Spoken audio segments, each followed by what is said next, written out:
nhà tề bề người mà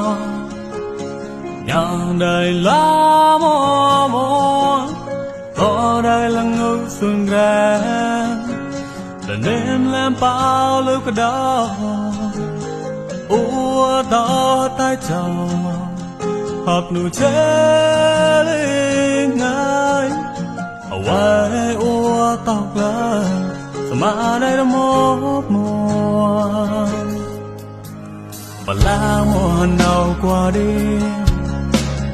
đưa về bếp đua riêng giờ nên mùa bêu kén cloud dòng mà ưu cha chẳng lâu vì bác áo chế cùng lời chú rong tay mình nó con trao phúc tiếng mỹ đề liền cột na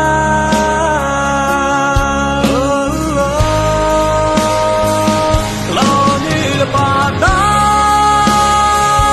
lo đi bà là huy rì đi ha không mưu phá vành lời ngơi u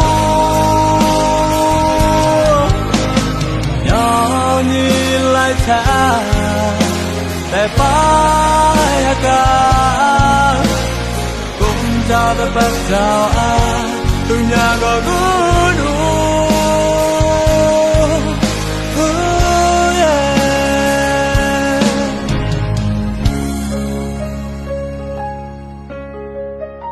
khôi bị nơi mà bắt đầu sao thì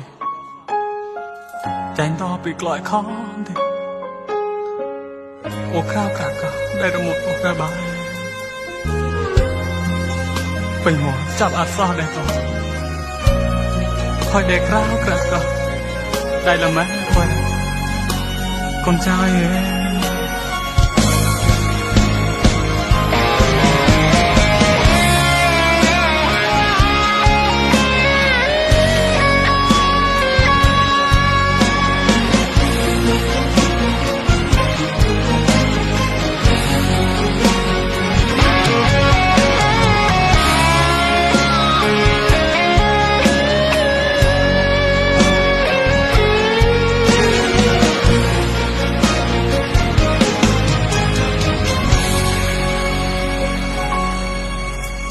và lá mùa nào qua đi nửa về bếp đua riêng để mùa bêu kén cloud dòng mà ưu cha chẳng lâu vì bác áo chế cùng lời chú rong tay mình nó con trao phúc tiếng mỹ đề liền cột na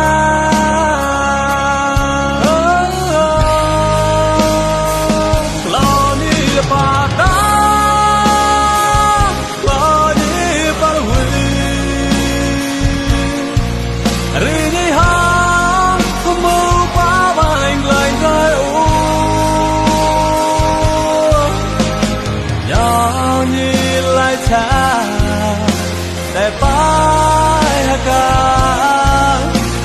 cũng cho ta bắt đầu từ nhà có cứ đủ lo như bà ta lo như bà lưu rì như hóng mơ phá vành lời người u đó nhìn lại cha để phải cả cũng cho ta bắt đầu từ nhà có rút